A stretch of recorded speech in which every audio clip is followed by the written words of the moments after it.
Exercise 5.2, question number 3rd of 7th class. P and Q are parallel. Line P, ये P है हमारा, और ये लाइन Q, ये पैरेलल है.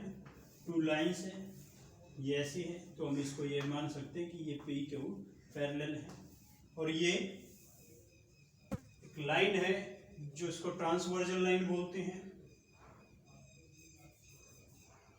Transversal line. Find the unknown angles. ये अननोन एंगल्स है, ये फाइंड आउट कीजिए. Angle E, this is 125. ये एंगल F, ये A, B, C and D. हम ये जो फिगर था ये हमें इस तरह से दिया था. हमने इसको इस तरह से आराम से ड्राइव किया. तो अब निकालेंगे कि एंगल की वैल्यू क्या है. थोड़ा सा ध्यान देंगे. ये जो लाइन है ये आपको क्या नजर आया? ये आपको ऐसे नजर आया कि एक लाइन है और ये इस तरह से. तो क्या बोलते हैं इनको? ये एंगल E और ये एंगल 125 क्या बोलते हैं? इनको बोलते हैं लीनियर पेयर. क्या बोलते हैं? लीनियर पेयर, क्योंकि एक स्ट्रेट लाइन पे बनते हैं.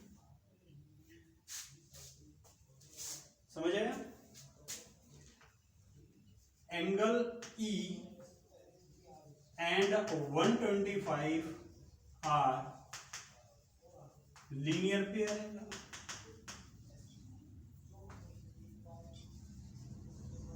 angles. So angle E plus angle 125, angle E plus 125 equal to 180. Angle E equal to 180 minus 125. Angle E equal to, subtract करेंगे 5, 7 माइनस 5. तो एंगल E हमारा जो है वो 55 डिग्री आता है.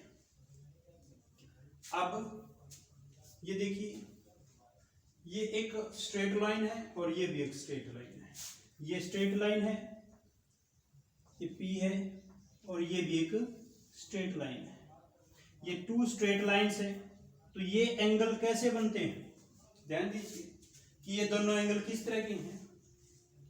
कैसे हैं? Vertically opposite angle. Good. Angle F and 125 are vertically opposite angles. और वर्टिकली अपोजिट एंगल कैसे होते हैं? इक्वल होते हैं. So angle P equal to 125. इसलिए जो एंगल P है हमारा वो क्या आया? 120. Angle F. Angle F equal to 125. Angle F आता है हमारा 125. तो हमारे ये भी आ गया है, ये भी आ गया है. अब बात करते हैं नेक्स्ट एंगल की. किसकी? कि ये लाइन और ये लाइन पैरेलल है PQ, और ये ट्रांसवर्जल लाइन है. ये एंगल क्या है? E, और ये क्या है? A. कैसे एंगल है दोनों? कैसे एंगल है? गुड. कैसे हैं? कॉरस्पॉन्डिंग एंगल हैं. ये दोनों कैसे हैं? कॉरस्पॉन्डिंग एंगल हैं दोनों. और पैरेलल लाइंस पे कॉरस्पॉन्डिंग एंगल कैसे होते हैं? इक्वल होते हैं. गुड. कैसे होते हैं? इक्वल. इनको नोट करते रहे. मैं इसको इरेज करूं. Good. Angle E and angle A are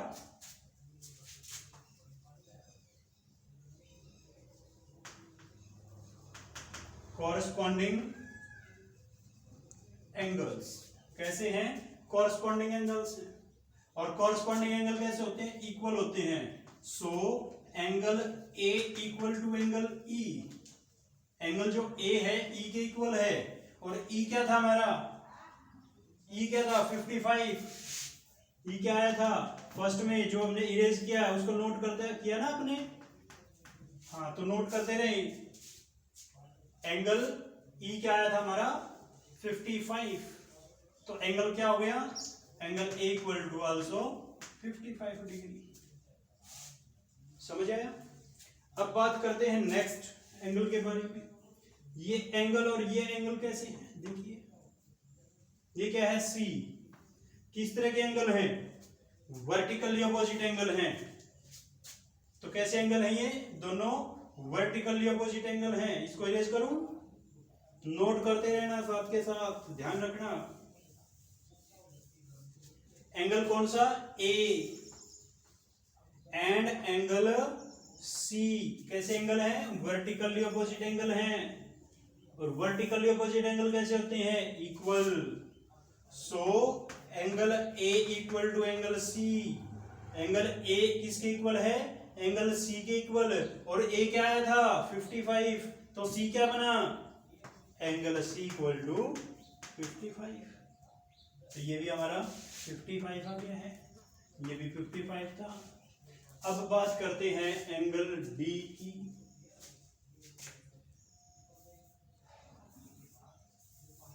अब बात करते हैं इस एंगल की, और ये क्या है 125, कैसे है ये डी, ये 125 कैसे हैं, गुड, कैसे हैं, कोरस्पॉन्डिंग एंगल है ये, इनको हम कोरस्पॉन्डिंग एंगल बोलते हैं, ध्यान रखना। कैसे बोलते हैं इनको, कोरस्पॉन्डिंग एंगल बोलते हैं। तो इरेज करूं,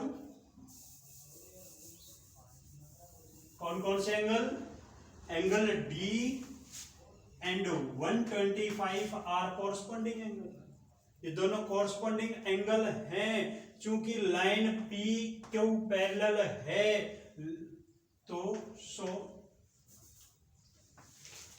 P parallel to Q, so angle D equal to 125, दोनों इक्वल होंगे। कॉरस्पॉन्डिंग एंगल क्या होते हैं, इक्वल होते हैं। कितना इजी क्वेश्चन है।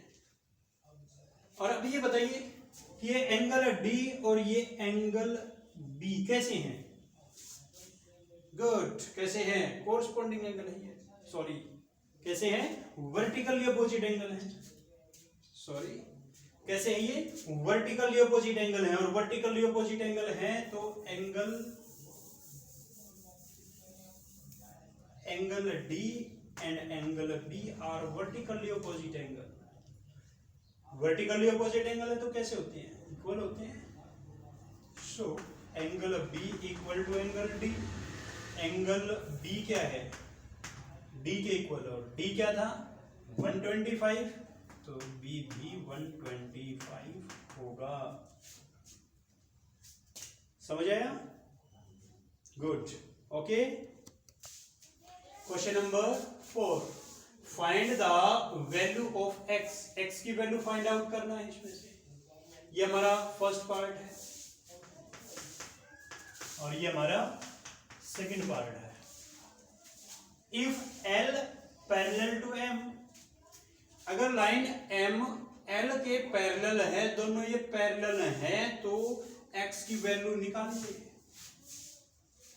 तो ध्यान दें कि भाई ये एक्स, ये पैरेलल लाइन से, और जब लाइन पैरेलल होती है, ये ट्रांसवर्सल लाइन है, तो ये एक्स है, तो ये किसके इक्वल होगा, या तो इसके इक्वल होगा, ये दोनों कॉरस्पॉन्डिंग एंगल है, या फिर ये एंगल इसके इक्वल होगा। ये कैसे एंगल है, अल्टरनेट एंगल है। समझ आई बात।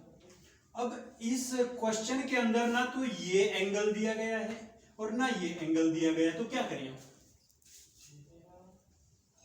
और हमें ये भी पता है कि ये जो एंगल है और ये जो एंगल है, इन दोनों का सम 180 होता है, और अब ये भी नहीं दिया गया है। क्यों होता है 180 एंगल का सम, ये को इंटीरियर एंगल होते हैं। कैसे होते हैं, को इंटीरियर एंगल होते हैं। को इंटीरियर एंगल का सम 180 होता है पैरेलल लाइन के बिटवीन। तो अब क्या करें, सोचिए जरा, क्या करें, क्या करें?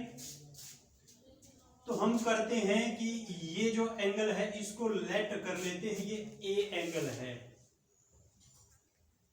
इसको मान लिया कि ये ए एंगल है, एक्स और ए जो नो कोरस्पॉन्डिंग एंगल है। अगर हमारे पास एंगल ए जो है आ जाता है तो एक्स की वैल्यू भी उसके इक्वल होगी।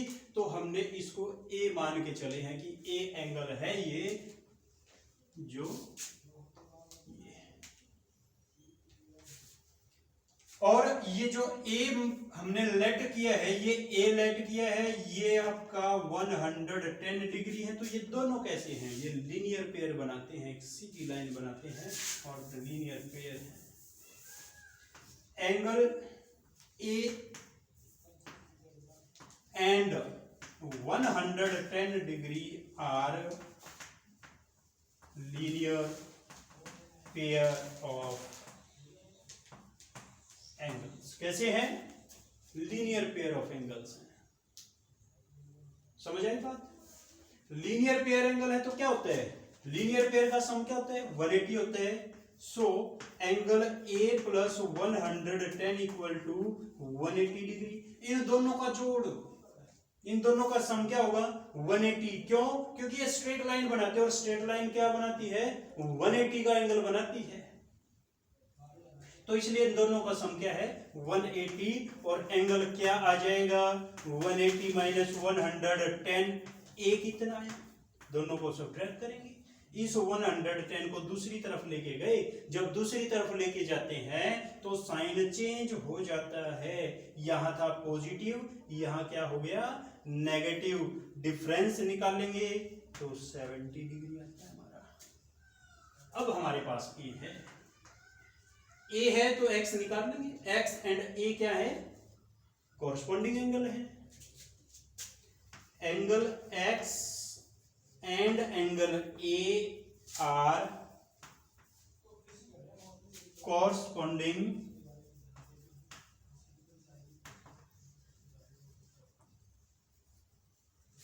एंगल। सो क्या हो गया, angle X equal to angle A, angle X क्या आया, ए 70 डिग्री के इक्वल। समझ आया? तो एक्स की वैल्यू हमारी क्या आई, 70। इस बात को ध्यान रखना कि भाई एक्स जो हो किस किस के इक्वल होता है, एक्स का और 110 का कोई भी रिलेशन नहीं है। ये ध्यान रखना कि एक्स और 110 का कोई भी रिलेशन नहीं है। जिसका रिलेशन बनता है उसको बनाएंगे। ये ए है, ये एक्स है, ये दोनों कॉरस्पॉन्डिंग एंगल है, इन दोनों का सम 180 होता है। ये और ये दोनों इंटीरियर एंगल हैं तो ये इक्वल होते हैं। तो इनमें से जो हमें पता है उनमें से कोई एक लेके चलेंगे, मानेंगे, लेट करके चलेंगे, उसकी वैल्यू निकालेंगे, फिर एक्स की वैल्यू निकलेगी आपकी। Now the part number second part की बात करेंगे। सेकंड पार्ट ये है, अब हमें जो गिवन है वो क्या है कि लाइन एल और एम पैरेलल हैं। लाइन एल ये वाली है और लाइन एम ये है, और ये जो दोनों एंगल हैं ये इन लाइनों पे बने। ट्रांसवर्जल लाइन का काम कौन करेगी, ट्रांसवर्जल का लाइन का काम ये लाइन करेगी, ए लाइन करेगी। अगर मैं इसको हटा दूं, इसका कोई भी रोल नहीं है, इसको हटा दिया तो आपको, अगर इसको सही ढंग से किया तो आपको ये नजर आएगा, एल एम ये एक लाइन ए है और ये जो एंगल बनाती है ये एक्स और ये आपका 100 डिग्री। तो बताइए कैसे है। अब आप इसको आसानी से कर सकते हैं। थोड़ा सा फिगर को समझने की कोशिश करें। जो आपको फिगर दिया गया है वो थोड़ा सा पजल करने के लिए आपको दिया गया है, पजल करने के लिए, क्योंकि क्वेश्चन तो देगा पजल करने के लिए। प्रॉब्लम ही होता है, प्रॉब्लम है। अगर इजी है तो वो प्रॉब्लम ही नहीं है, ये तो प्रॉब्लम को बनाया जाता है कि किस तरह से बनाएं और बच्चे उसको कर पाए। तो तो प्रॉब्लम को थोड़ा सा क्रिटिकल बना के दिया जाता है। उसको समझेंगे कि ये दो लाइनें जो है ये पैरेलल हैं और इस जो ये x और ये 100 बनता है वो a लाइन पे बनता है, a लाइन के द्वारा बनाया जाता है, तो इस b लाइन का कोई जरूरत ही नहीं। अगर हम इसको ऐसे बना लें तो ये आपको इस तरह से नजर आते हैं और ये दोनों कैसे नजर आए आपको, ये दोनों कैसे नजर आए, कॉरस्पॉन्डिंग एंगल नजर आए आपको। समझ आई बात? कॉरस्पॉन्डिंग एंगल है angle x and 100 degree are कैसे हैं, कॉरस्पॉन्डिंग एंगल है। सो दोनों क्या होंगे, इक्वल होंगे, दोनों क्या होंगे, इक्वल होंगे। तो ये आपका क्वेश्चन नंबर 4 कंप्लीट होता है। Now the question number 5, okay.